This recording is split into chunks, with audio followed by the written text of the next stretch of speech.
It's funny how phones were created to better connect us and make communication easier, but on the opposite end of that coin, it's also a great tool for isolation and isolating yourself.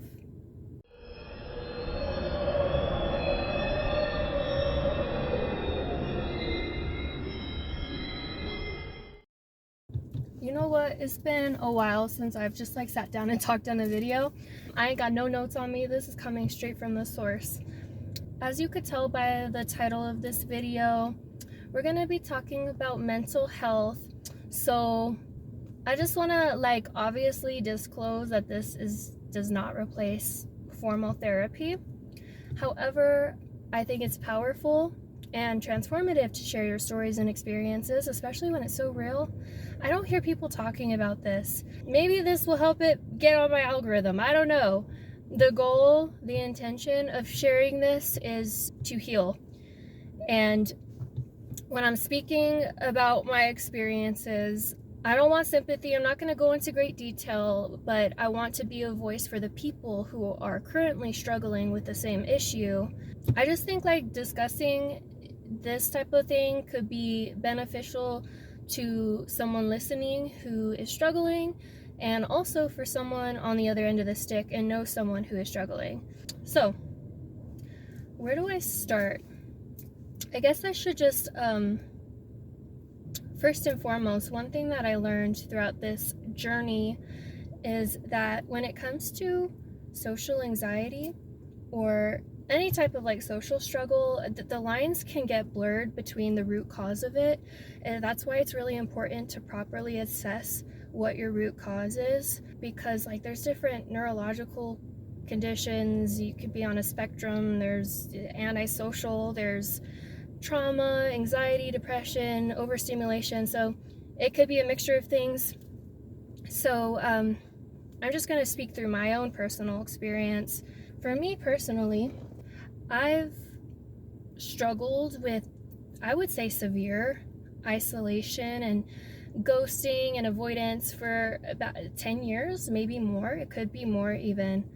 For me, it was negative experiences that sort of shaped my pattern of avoidance and isolating myself from others. It didn't just click like that overnight though. It was like a lot of years to even get to the point where I could understand that. Like many of us, when we get hurt at a young age, we don't have like the tools or the resources to just like understand. Oftentimes we go through years of struggle afterwards, and as we grow up and we mature, then we can, better understand ourselves. Or if you join therapy, that's obviously a faster tool. But I didn't even know I needed therapy. I was just like trucking through life.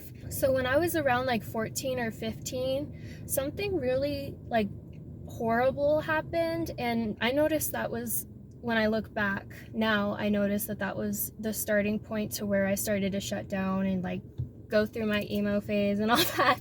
And if you are resonating with this, I just want you to know that you're valid and your experience is valid. Like, let me give an example, okay? If you've ever seen a stray cat that will not let you get near it and it hisses at you and it wants nothing to do with people, they probably were never loved right or got really hurt really badly by a human, and that's how they became that way. You know what I'm saying? Like, I had to like reach a point where I really understood that like I'm like an animal on this planet with a nervous system and a brain, and it got hurt along the way, and that was an important step for me. But I don't know, we all handle negative experiences with other people differently, but when it's so bad, that was just my personal style of coping with it and keeping myself safe, was just avoiding people and being alone. But it wasn't like from an empowered place, it was from a place of fear and dread. And like, I was someone who always like talked to different friend groups at school because I really wanted friends. Like I loved people. I remember when Facebook first came out, and I was so excited just to connect and talk to anyone. And I really valued community, even if it was like a group setting where not everyone got along, not everyone was best friends, not everyone liked each other. I just feel like that's our human nature. Like, our ancestors were in communities and villages, and I think it's okay to acknowledge that this whole new world of being alone in your home on your phone and like not ever socializing with people when you go out, like, everyone's more recluse these days and less connected, and I think it's fair to acknowledge that, like, this is still very new, you know, and like our natural roots are like more community based and like connecting to each other. We're social creatures. That's what I'm trying to get at here, is that like that's what I started off as, but through negative experiences I developed into a really like isolated person. And it's funny how phones were created to better connect us and make communication easier, but on the opposite end of that coin, it's also a great tool for isolation and isolating yourself and avoiding, because it's not the same as being in a group and consistently seeing people and like being face to face. It's like you're telling me I could be in my head and like avoid this notification and like not look at it because I'm scared and I'm freaking out, and I could just like not look at it and ignore it, like, you know. But because like the core of who I am personally loves people and deep down loves connection, with that being who I am, but also having this trauma response on top of that, withholding that, it created a crossroads where I couldn't move forward. It also like just built up a ton of shame and guilt. I mean, I can't tell you how much sleep I've lost over the years, and like guilt tripping myself and feeling like shit, and it would haunt me. It still does, kind of. I mean, it still haunts me the way I'm moving forward and I'm healing, but it just like the connections that I've ruined and the people I may have hurt along the way, it's daunting, because it's like you want to connect to people and tell them how much you love them, and you almost like daydream and fantasize about like what could be, like the potential, but then you have this anxiety that stops you and this dread that stops you, and they don't hear anything from you, so they don't know what to think. And from my experience, you know, different people internalize your silence differently, and that's valid on their end too, because how, if you don't give them any answers, what are they supposed to think, you know? And if you've gone through this, you're going through this, you probably have figured out as well that like some people will literally get mad at you and hate you and block you and think you're just a bitch and you're just snooty and stuck up and you don't got the time, you're ignoring them. Like, I've seen it all, okay, the hard way. Others are super patient and empathetic. I feel like those are the people who really understand you, and like they know you're not an evil person. They understand you might be struggling, and those are just absolute earth angels. Those type of people live in my heart forever, and they probably live in yours too. I mean, I'm gonna get to that in a second. The journey for me so far has been like many years of struggling and growing up through that. Then as I got older, you know, and I had a kid and a fully developed brain, then I was able to kind of reach the reflection stage that followed the suffering, and like reflecting on those patterns, the root causes for the patterns. I mean, from childhood all the way up till now, like really reflecting on everything and understanding yourself better. When you're able to finally reflect, then you're ready for the next stage, which is number one, empathizing with yourself, giving yourself a little hug and saying, it's okay, I understand why you did this. Like, you don't have to beat yourself up anymore. You did that all these years. You could finally like kind of understand yourself and understand yourself, because no one else can understand yourself better than you. With that empathizing with yourself, you have to empathize with others as well, and the people you have pushed away and ghosted and isolated yourself from. Because, trigger warning, I'm gonna talk about it, depressive thoughts, real quick. If that's gonna trigger you, if it's gonna influence you, I don't want you to listen to it. You could just skip it because I'm gonna put timestamps in here. But for like a lot of my life, I genuinely felt that nobody loved me. I didn't matter. I'm trying to use past tenses here. I mean, I'm telling you, I would just be doing anything. I could just be folding clothes or like in the shower brushing my teeth, and I just like randomly hear in my head like, nobody loves me, I don't matter, like shit like that. Really, it haunts you. And I think it's also experiences that shape those types of thought processes. It's not good. You have to like overcome that, and it's just not true. But with that, when you feel unloved, unworthy, like you don't matter, you isolate and you push people away. For me, I was like, well, I don't matter to anyone anyway, so why do they need to hear from me? Like, why do they don't need to see me. That's like better off without me. And again, these are really depressive, horrible thoughts that I think are important to talk about. Okay, but don't be influenced by this, because we are overcoming and we are leaving that behind. But back to the point I was making about like the different phases that I personally went through on this, am going through still. After having empathy comes taking accountability. I had to take accountability for the fact that my actions were of like isolating and ghosting is toxic, and that it could hurt people. Like, there might be people who don't care and they're just like whatever and they don't take it personally, but I've learned firsthand that some people will take it personally, and some people do love you and care about you, and you are hurting them. Because, I mean, how would you feel if someone you cared about just left you in the dark, you know? So that's what I'm trying to say, is I wish that we could have empathy for each other and like understanding for each other. That's so important on both ends, because like some people are struggling and we need to empathize with those people and not take it personally when you get ghosted, okay?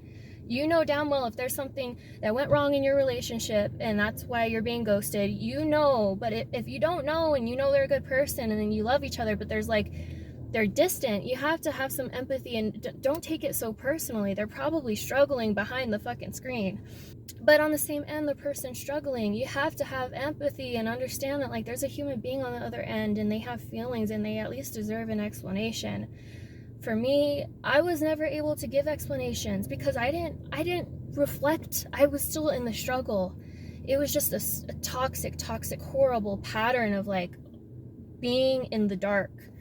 And I couldn't explain that. I just wanted to be perfect. That's it. I wanted to like be perfect and be happy and have our perfect little friendships, and I thought I couldn't express that. I was at the crossroads that I was at that crossroads. So once you go through this process and you're finally able to take accountability, then you're ready to go into the next phase, which is taking action. You have to take action, even in the face of fear and dread. I'm gonna give some tips. If you struggle with isolation, if you struggle with and ghosting people out of like anxiety, fear, dread, you don't feel good enough, you just feel like shit, you're depressed, you're anxious, I really recommend that you go into your notepad in your phone and pour some of your heart and soul into a message. And mind you, it's in your notepad. You don't need to freak out, okay? It's just food for thought. Say everything that you would want to really say to the person you're avoiding or not speaking to or too scared to connect to. For me, I think being vulnerable is a really powerful tool. It opens the door for truth and communication and letting the other person know, hey, I'm really sorry. I've been struggling, still am. I just want you to know I care about you. This is going on and it's not personal. Just that vulnerability and being honest, it at least lets the other person know. And that's something I've been practicing for a while now, is being vulnerable and like sharing this struggle with like one person at a time. And you know, you just gotta be prepared for the fact that some people are not gonna understand, some people will. And at the very least, if you continue to struggle for a while, because you know healing is a journey, it's a process, there's ups and downs, at least they have an understanding on what's going on with you. And if you struggle with your words sometimes like me and like making a message, you can always I don't know, maybe ask AI to help you write a sincere message explaining your struggles and your distance, and then personalizing it, that way it's not like totally robotic. Keep it in your notepad, and like just in case you struggle again and you need to just explain to someone. And if you're too anxious or you're struggling or you're scared, you just do it anyways. Okay? That is something I'm practicing as we speak. Is even if I'm feeling overwhelmed or drained or like I need to recharge, I'm like no. I'm exercising, I'm practicing, so I'm going to respond and I'm going to try one person at a time, y'all. Give me a break. We get in there. I'm building my muscles, okay? I feel like a baby deer, and like people are just like, girl, like things that people are already good at and already know, and it's like common sense for them. Like I'm practicing as we speak. But taking action, even in the face of fear and dread, is what will help heal you more than anything. And I just want to let you know, guys, that I've been doing this recently and I already am feeling happier and better, and like the days are brighter. I was actually up all night last night because I really wanted to talk about this, because I finally feel like I'm in a place to talk about this and ready to. And I know that if I've struggled with this, I cannot be the only one. I just hope that this reaches the right people. I was just telling someone the other day how when you face your fears and you don't die, like it's so healing and it repairs your nervous system. Now, I also have a tip for the person on the other end of the stick, the one who's like maybe dealing with someone who's not responding or like struggling with this type of issue. My advice is maybe try sending a message expressing empathy, understanding, like just for example, off the top of my head, like something like, hey, I've noticed you've been kind of quiet and distant, and I know there's very valid reasons for that. I don't know what you're going through, but I just want you to know that I care about you. I care about our connection. I would love to connect to you, but I understand. Just know that I'm here for you. And I mean, you have the right to your own boundaries as well. You can set boundaries or expectation. I don't really know. I don't know. That's as much as I can give. If I ever received a message like that, I feel like it would have touched my soul and like went straight through me, and it would have helped. I can tell you from experience personally, everyone's different, but for me personally, what doesn't help is like 1,000 heys, like constantly like hey, and all like a ton of information, because for the person struggling with like anxiety and feeling overwhelmed, connecting to people, you have to understand that like that's triggered on the first message. Like we're already stuck on that first message and it's unresolved, and we're like, you know, trying to muster up the strength to like face that one thing, but then like a day later, a week later, there's like another thing and another thing, and it's just like, oh my god, it do you know what I mean? Like, don't get me wrong. First of all, I'm not an expert. Second of all, people who are like consistently trying to make effort, I'm pretty sure everyone could understand that it's coming from a place of love, and it's showing how much you care, and it's showing your effort, and there's nothing wrong with that, okay? I'm able to step outside of my fear and anxiety and appreciate that so much, that someone would try so hard to connect to me consistently. I know that means a lot, okay? I'm just talking about when you're in the storm and you can't see a way out. It's just like constant, it's just building up, and it almost makes you more shameful to respond, because you're like, oh my god, it's like I have like, I don't know, That's why I think it might be more helpful to like just send one message saying, hey, I've noticed you've been quiet. I don't want to overwhelm you. Just know that I'm here whenever you're ready. Because that also, like the other thing I said, it also opens the door for honest communication. The person struggling doesn't have to put up a front. They don't have to like wait till they feel better to talk to you. It creates vulnerability, so they could be like, oh my God, thank God, I have been struggling, thank you. You can just be real from there on out, or whatever. So is there anything else I want to address? You know what? I do want to mention a few things that a few friends have told me. I get to say friends now, guys. I'm actually building connections and talking to people. It's beautiful. As I said, I'm like practicing being vulnerable and being honest with people one by one, slowly but surely.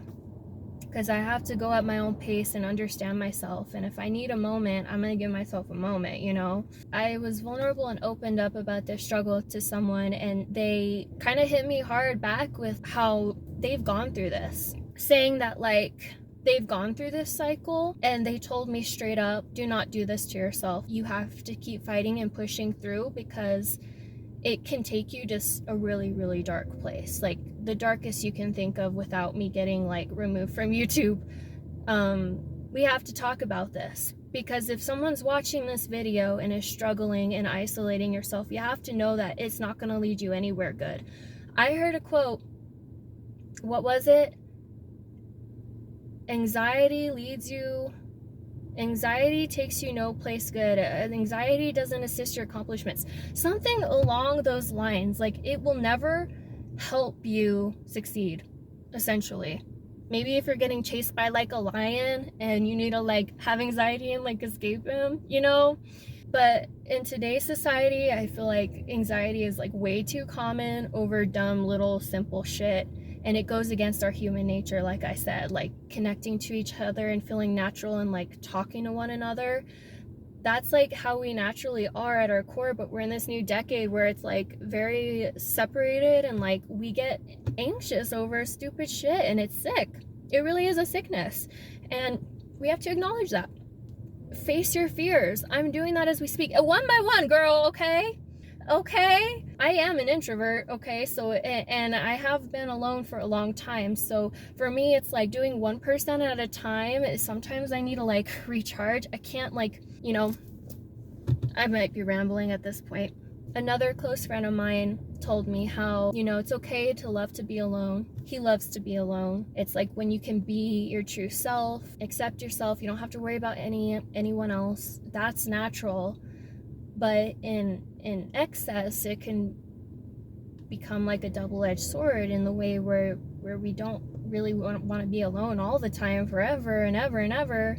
Human connection is beautiful. Even a small interaction at the grocery store, you know? I don't struggle with like in-person socializations, actually. That comes very naturally to me and it makes me happy. It's just the goddamn motherfucking phone, y'all. And like the phone is how you initiate hanging out with people. So how do you hang out with people if you're like too scared to open a fucking text? So yeah, that's pretty much a brief summary of my journey through this struggle and how I'm getting better.